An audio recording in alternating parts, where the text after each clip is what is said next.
Soyez bénis, que la grâce et la paix du Saint-Esprit soient sur votre vie. C'est encore le prophète Paul Camenon. Je voudrais remercier le Seigneur, bénir Dieu pour la présence de tous ceux qui sont là et qui suivent ma chaîne YouTube.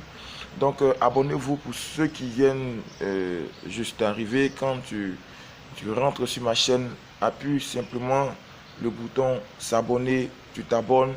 Et puis, afin que tu puisses recevoir toutes les notifications lorsque une vidéo sera téléchargée, lorsqu'une vidéo sera publiée sur ma chaîne, tu auras automatiquement les notifications. Abonne-toi, fais abonner tes enfants, fais abonner quelqu'un. Abonnez-vous massivement sur ma chaîne YouTube. Voilà, il y aura beaucoup de rénovations. Il y aura des nouvelles choses qui viendront et vous verrez, Dieu va faire de grandes choses. Que Dieu vous bénisse et je vous souhaite la bienvenue pour ceux qui s'installent et qui prennent en cours cette émission de méditation biblique de ce matin. Et je crois que la grâce et la paix du Saint-Esprit va vous fortifier. Voilà, que Dieu vous bénisse. Aujourd'hui, on va parler d'un thème très très important, un thème véritablement qui nous ouvre les yeux sur beaucoup de choses. Un thème très important. Vous savez, généralement les gens demandent: ah Seigneur, remplis-moi de ton esprit. Seigneur, remplis-moi de ton esprit. Mais au juste, on est rempli du Saint-Esprit. Pourquoi? Voilà, on est rempli du Saint-Esprit. Pourquoi? Certains peuvent dire: je veux être rempli. Souvent, on prend des temps de jeûne pour demander à être rempli du Saint-Esprit, pour demander à être vraiment rempli de la présence de Dieu. Mais je voudrais vous demander, en fait, on est rempli du Saint-Esprit. Pourquoi? Quand on est rempli du Saint-Esprit, à quoi on veut faire allusion? Voilà. Et je vais vous expliquer, parce que l'objectif ici, c'est de comprendre ou bien de savoir ce qu'on demande à Dieu. Est-ce que vous comprenez? De savoir ce qu'on demande à Dieu, en fait. Voilà. C'est ça l'objectif de cette émission d'aujourd'hui. Qu'est-ce qu'on demande à Dieu au juste? Dans nos prières, qu'est-ce qu'on demande à Dieu? Voilà. Dans tout ce qu'on fait, qu'est-ce qu'on demande à Dieu véritablement?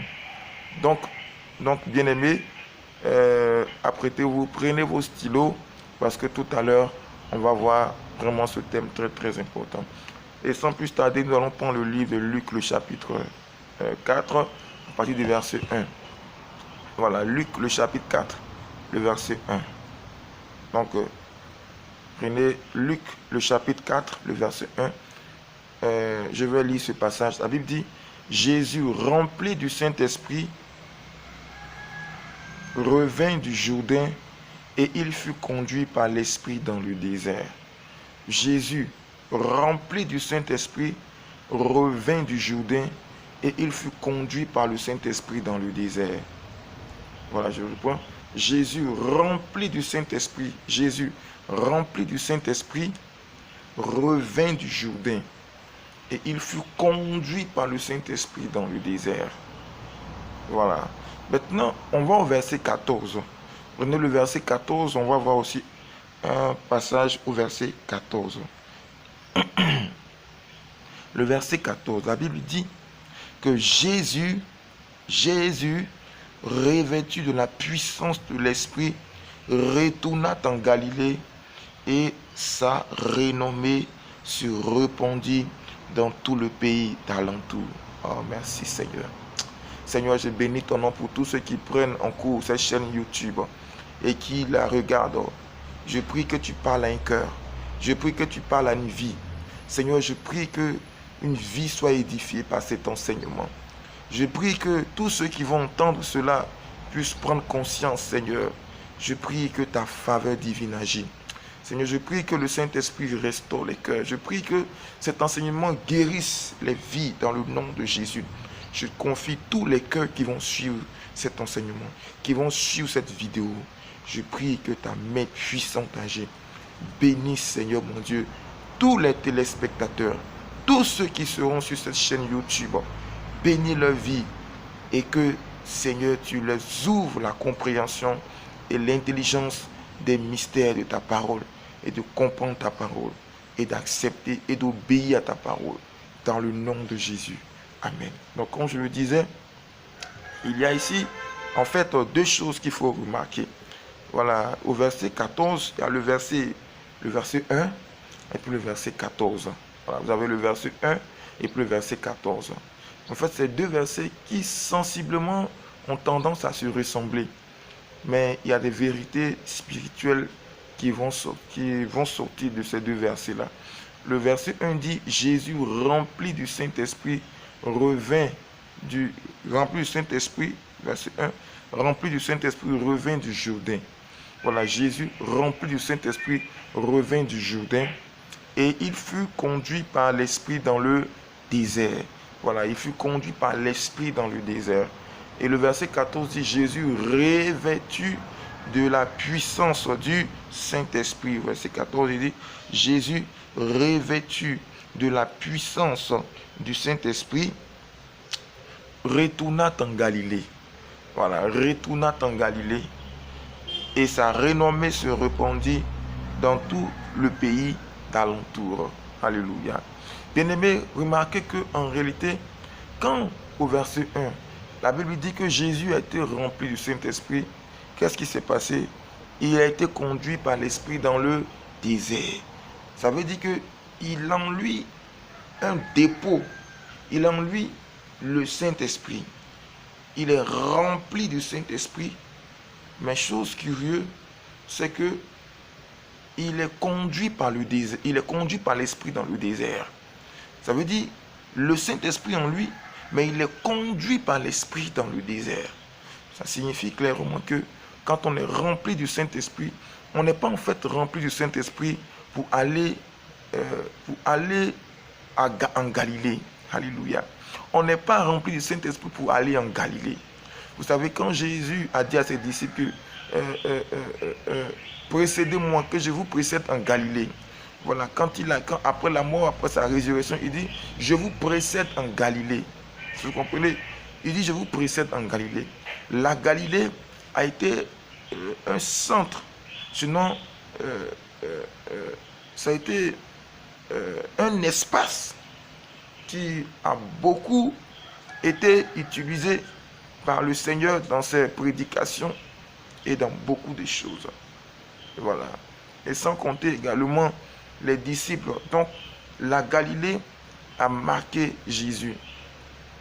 Voilà. A marqué Jésus. C'était en fait la grande région même. Voilà. La grande région. D'où même Jésus peut-être utilisait cette région-là pour ses croisades, pour ses prédications.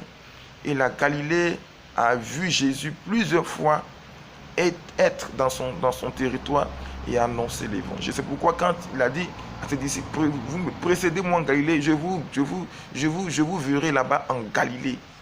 C'est là-bas on se verra. Alléluia. Donc la Galilée, en un mot, est vue comme une terre de prédication, une terre pour l'œuvre de Dieu, une terre ministérielle en fait. Voilà, si je peux m'exprimer ainsi, une terre ministérielle. Donc ça signifie clairement que Jésus, quand il est revêtu du Saint-Esprit, il part en Galilée. C'est-à-dire la Galilée allait être, selon Luc, la première province qui allait voir Jésus à l'œuvre. Voilà. Mais, chose curieuse, c'est que quand il est rempli au verset 1, la Bible dit qu'il est conduit dans le désert. Voilà. On sait que le désert, il n'y a personne là-bas. Donc, autrement dit, le désert, ce n'est pas en fait un espace du ministère, puisqu'il n'y a personne là-bas. Donc, en d'autres termes, qu'est-ce que le Saint-Esprit voulait quand il conduisait Jésus vers là-bas? En réalité, c'était pour le former en fait. Parce que plus tard, on va remarquer que le diable va s'approcher pour tenter le Seigneur. Il va s'approcher pour tenter le Seigneur dans plusieurs choses. Voilà. On va un peu lire les tentations du Seigneur. Regardez un peu. D'abord, au verset 2, la Bible dit, où il fut tenté par le diable, c'est-à-dire conduit par le désert, mais où il fut tenté par le diable pendant 40 jours. Voyez, Pendant 40 jours, il ne mangea rien durant ces jours-là. Et après, après que ces jours furent écoulés, il eut faim. Voilà. Il eut faim. Voilà. Au verset 3, la Bible dit, et le diable lui dit, si tu es le Fils de Dieu, ordonne à ces pierres qu'elles deviennent du pain. Ordonne à ces pierres qu'elles deviennent du pain si tu es le Fils de Dieu. Alléluia. Donc déjà dans la formation que le Saint-Esprit voulait donner à Jésus, retenez que Jésus était sur la terre 100% homme et 100% Dieu. Et donc la formation dans le désert avait pour but de tuer en lui sa nature humaine en fait. Est-ce que vous comprenez? La formation que le Saint-Esprit a donnée à Jésus, ça avait pour but de tuer sa nature humaine. C'est pour cela, quand tu es appelé au ministère, sois-en sûr que le Seigneur tuera ta nature humaine. Il va tuer ta nature humaine en toi. Ta nature humaine, il va la saccager. Voilà, il va détruire complètement ta nature humaine. Tous les désirs humains seront tués. Tous les envies humaines, bien-aimés, seront anéantis, seront aplatis. Dieu fera en sorte que son esprit te mette dans un canevas de formation où véritablement ta nature humaine, bien-aimée, sera complètement anéantie. Regardez un peu la première épreuve. Qu'est-ce que le diable a dit à Jésus? Et il dit, si tu es le Fils de Dieu, transforme toutes ces pierres et qu'elles deviennent du pain. Déjà, le premier problème, c'est la nourriture. La formation, un homme de Dieu doit aller au-delà de la nourriture. Il doit surpasser l'emprise de la nourriture. On n'a pas dit de ne pas manger, de faire la grève de faim, de jeûner à tout moment. Voilà, mais parce qu'il y a des moments même où tu seras en train de manger, où tu vas entendre la voix de Dieu dire, lève-toi, assez, lève-toi, et puis va prier. Et tu iras prier. Il y a des moments où tu sens que tu peux arriver tu peux arriver quelque part avec tes amis et ils ont payé la nourriture, tu t'assois. Au moment où tu veux manger, l'esprit dit non, ne mange pas. Il dit non, ne mange pas. Tu es obligé de l'obéir. Et c'est ça la formation, où Dieu lui-même te donne de dépasser le pouvoir de la nourriture. Il y a des moments également où Dieu te mettra dans un temps où tu dois jeûner. Il peut te dire, mon fils, fais 21 jours de jeûne. Alléluia. Et alors que tu n'as jamais fait 21 jours de jeûne, bien-aimé, ce sera une délivrance ce jour-là pour toi. C'est parce que Jésus avait l'habitude. Regardez un peu, 40 jours de jeûne. C'est vrai, il a eu faim. C'est parce qu'il a eu faim que le diable s'est approché. C'était une occasion favorable. Sachez que l'ennemi ne s'approchera jamais vers vous tant que vous serez fort. Tant que vous aurez des armes pour pouvoir résister, il s'approchera vers vous le jour de votre faiblesse. L'ennemi s'approchera vers vous le jour de votre faiblesse. Mais sachez que c'est dans la faiblesse que le Seigneur encore se glorifie. Car Dieu tire gloire dans notre faiblesse, bien-aimé. Le Seigneur tire gloire dans notre faiblesse. C'est paradoxal, hein? L'ennemi, il s'approche quand on est faible. Mais Dieu aussi ne peut jamais travailler dans ta vie quand il sent que tu es fort quelque part. Dieu glorifie son nom quand il sent que tu es faible. Alléluia. Quand il sent que tu es faible, c'est ainsi que le Seigneur glorifie son nom. C'est ainsi qu'il glorifie sa puissance. Parce qu'il sent que tu es faible. C'est pourquoi Isaïe dit, là où la main de l'homme s'arrête, c'est là la main de l'homme, la main de Dieu continue. Là où celle de l'homme s'arrête, c'est là où la main de Dieu continue. Dans la faiblesse de Jésus, le diable s'approche pour lui proposer de transformer ses pieds en pain. Parce que le diable connaît sa divinité. Le diable sait qu'il avait en face de lui son créateur.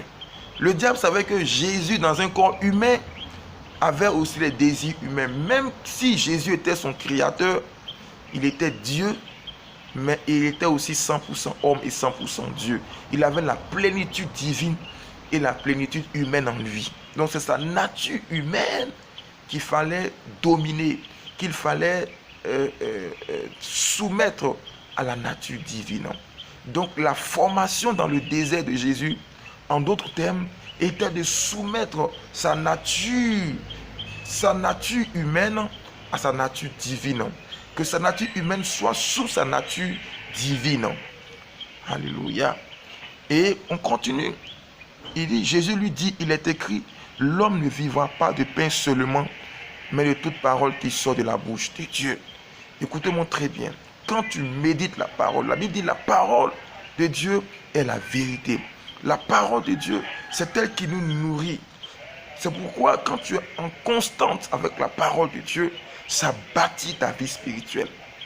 Ne vous éloignez pas de la parole de Dieu.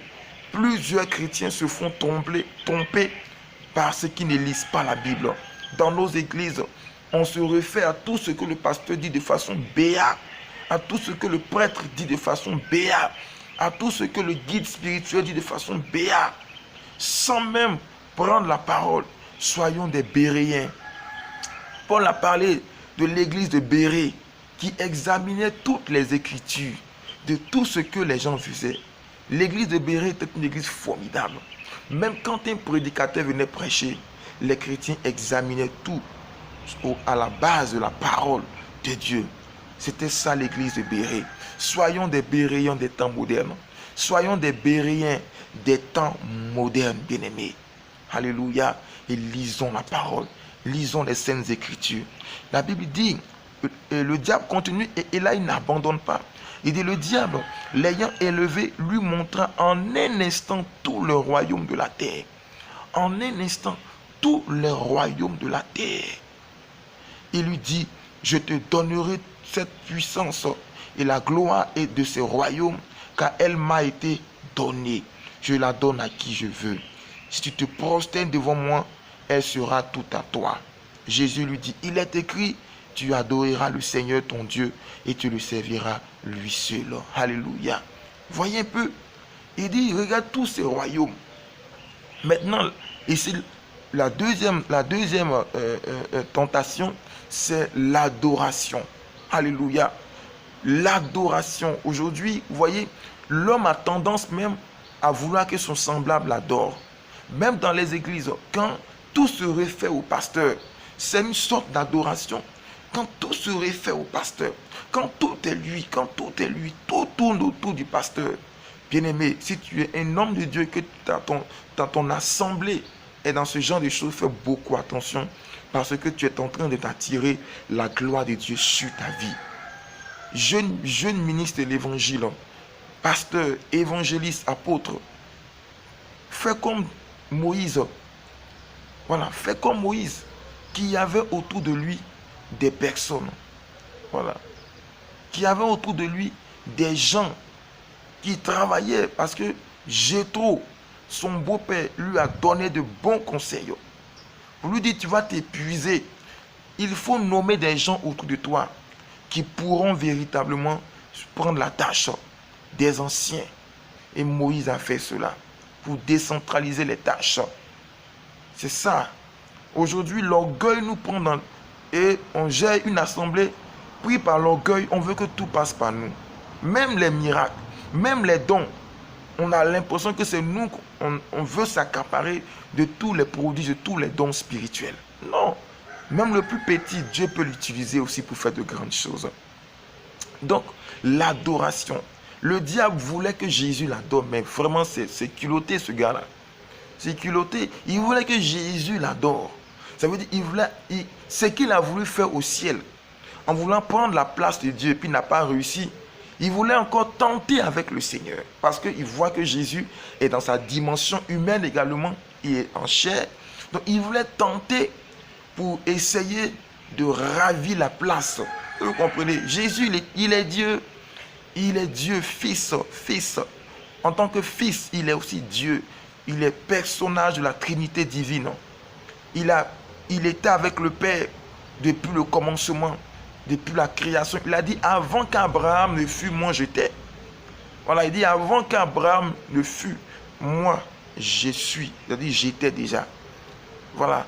Donc le diable, ayant échoué dans Apocalypse chapitre 11, Apocalypse chapitre 12, le verset 11, ayant échoué dans Apocalypse 12, 11, il va vouloir récidiver encore. Il va espérer gagner en voulant permettre que Jésus l'adore pour ravir la place.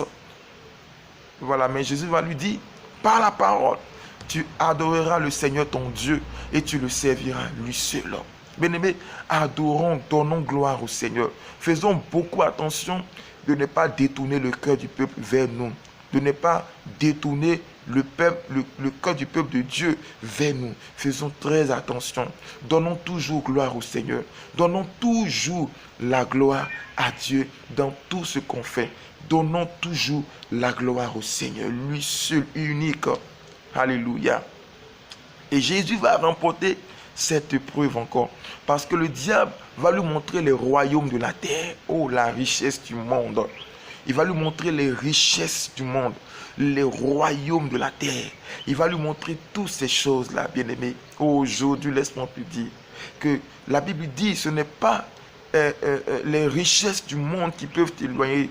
Jacques, le chapitre 4, le verset 4 dit, « Adultère que vous êtes, ne savez-vous pas que l'amour du monde est inimitié contre Dieu? Celui donc qui veut aimer le monde sera ennemi de Dieu. » L'amour du monde, bien-aimé, en tant que chrétien, tu dois battre l'amour du monde. Que tout ce que tu vois, c'est éphémère. C'est des choses qui sont passagères. Oh, je venais ce matin, j'ai vu des personnes dans un maquis de la place, dans une buvette en train de se trémousser, en train de danser. Vous voyez, ça faisait vraiment pitié parce que c'est des candidats de l'enfer qui sont des gens qui sont des âmes perdues, qui ne savent pas que la cloche du Seigneur peut sonner d'un moment à l'autre. Voilà. Donc, le monde nous rattache. La course est freinée vers les richesses du monde. Bien-aimés, la Bible dit que toutes ces choses nous accompagneront. Toutes ces choses vont nous accompagner dans notre, bien-aimé, ministère. Toutes ces choses vont nous accompagner. Alléluia. Donc, faisons beaucoup attention à ne pas mettre notre gloire dans les richesses de ce monde. À ne pas mettre notre gloire dans les richesses de ce monde qui peuvent nous éloigner de Dieu. Nous éloigner de sa parole. Bien-aimé, fais beaucoup attention. Homme de Dieu, fais beaucoup attention. Dans ton église, tu vois qu'il y a quelqu'un qui finance beaucoup ton ministère. En tout moment, c'est lui qui est là. Fais beaucoup attention pour ne pas tomber dans le piège de ces choses-là. Que ton cœur s'éloigne de la gloire de ce monde. S'éloigne de toutes ces choses. Car bientôt, toutes ces choses seront détruites. Parce que Jésus revient bientôt. Attachons-nous à l'adoration véritable de sa parole, bien-aimée. Et la Bible dit clairement que on continue et le verset 9 dit, le diable le conduisit encore à Jérusalem et le plaça sur le haut du temple et lui dit, si tu es le Fils de Dieu, jette-toi en bas, car il est écrit, il donnera des ordres à ses anges à ton sujet afin qu'ils te gardent et qu'ils te portent sur les mains de peur que ton pied ne heurte contre une pierre. Jésus lui répondit, il est dit, tu ne tenteras point le Seigneur ton Dieu. Tu ne tenteras point le Seigneur ton Dieu. Alléluia. Vous savez, Jésus dit, il va transporter le Seigneur. Il va le mettre sur le haut du temple. Alléluia. Vous voyez, c'est une image symbolique. Le temple, c'est quoi? On peut prendre le temple, bien aimé, comme peut-être nos maisons que nous bâtissons pour adorer Dieu. Voilà, il le place sur le haut du temple. L'ennemi, souvent dans le ministère, nous fait croire que les miracles que nous opérons viennent de nous souvent. Il nous fait croire que tout ce que nous faisons, ça vient de nous. Il nous fait croire même que les provisions ou bien la richesse que Dieu nous donne vient de nos propres efforts. Il nous place sur le haut du temple. Bien-aimé, fais très attention parce que tu risques de tomber depuis le haut là où tu es. Tu risques de tomber depuis le haut là où tu es. Jésus dit au Seigneur de se jeter par-dessus bas. Parce que s'il se jette, et le diable a cité un passage même qui est dans le livre de Psaumes. Il dit, il ordonnera à tes anges de te porter sur les mains de peur que ton pied ne heurte contre une pierre. Bien-aimé, c'est le fait. Et ça aussi, c'est tenter le Seigneur. Arrivé un moment, on a l'impression que tout ce qu'on fait, tout ce qu'on dit, Dieu fait. Tout ce qu'on dit, Dieu fait. Et on a tendance à dire même des paroles pour tenter le Seigneur. Seigneur, si tu es Dieu, fais ça. Si tu es Dieu, mais il est toujours Dieu. Il est toujours Dieu. Et il le fera toujours. Il le fera toujours. Ne tentons pas le Seigneur. Obéissons à Dieu. Faisons ce que Dieu nous demande de faire, bien-aimés. Ne nous mettons pas sur des hauteurs que Dieu ne nous a pas données. Restons à notre position et marchons selon l'élévation que Dieu nous donne. Et c'est tout après la formation. Voyez, après cette formation, maintenant Jésus, la Bible dit que l'ennemi, au verset 13, il dit, après l'avoir tenté de toutes ses manières, le diable s'éloigna de lui jusqu'à un moment favorable. Le diable s'éloigna de lui jusqu'à un moment favorable. Satan cherchera toujours un temps favorable pour s'approcher de toi. Tant qu'il n'aura pas de moment favorable, tu ne le verras pas s'approcher de toi. Il s'approchera de toi quand il aura un temps favorable. Mais quand il aura un temps favorable à Satan, sache que le Seigneur se manifestera dans ta faiblesse, bien-aimé. Alléluia. Dans ta faiblesse. Et au verset 14, et c'est après la formation que Jésus acquiert le revêtement. C'est pourquoi au début, j'ai parlé de deux versets. Le verset 1 du chapitre 4 de Luc et le verset 14. Voilà. Donc après la formation, il est revêtu et il part en Galilée. Bien-aimé, on est revêtu en réalité pour l'œuvre de Dieu. On est revêtu pour le ministère. Le revêtement, vous voyez, quand je prends par exemple un verre d'eau, que je mets l'eau, que l'eau remplit, l'eau va commencer à déborder, même le verre va commencer à déborder. Quand c'est rempli, je ne peux pas toucher l'eau parce que l'eau à l'intérieur, le verre est solidifié, c'est solide. Voilà. Mais quand l'eau commence à verser autour du verre, alors je peux faire l'expérience et toucher l'eau. C'est ça le revêtement du Saint-Esprit. Il faut que tu dois chercher le revêtement de l'Esprit de Dieu. Si tu n'es pas revêtu, ton ministère ne va pas évoluer. Tu n'es pas revêtu, ton ministère va battre des ailes. Tu n'es pas revêtu, bien-aimé, tu ne pourras pas faire des exploits avec le Seigneur. Les exploits du miracle, les exploits qu'on fait avec le Seigneur, c'est dans le domaine du revêtement de l'Esprit. Recherchez le revêtement spirituel. Si tu es dans un temps de jeûne, profite pour que à la fin du jeûne, tu sois revêtu de la puissance du Saint-Esprit, bien-aimé. De la puissance du Saint-Esprit. Les maladies ne te résisteront pas quand tu seras revêtu de la puissance du Saint-Esprit. La différence entre être rempli, bien-aimé, on est rempli du Saint-Esprit pour être conduit par lui, bien sûr. Est-ce que vous comprenez? Parce que c'est quand Jésus a été rempli du Saint-Esprit qu'il a été conduit dans le désert. Donc on est rempli du Saint-Esprit pour être conduit par l'Esprit. Dieu nous dirige. Quand tu es rempli, tu sens que la force divine te dirige. Il te conduit à faire des choses selon sa volonté.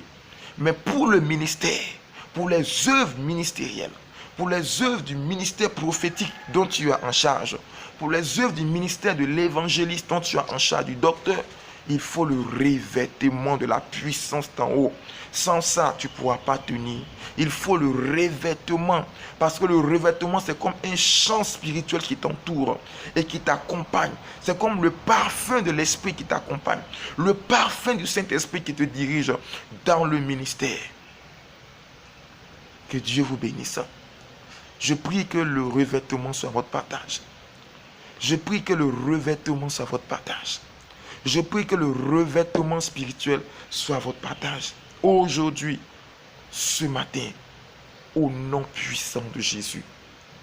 Au nom puissant de Jésus. Que la puissance du Saint-Esprit restaure vos vies. Bien-aimé, quand tu seras revêtu, il y a des choses extraordinaires qui vont se passer.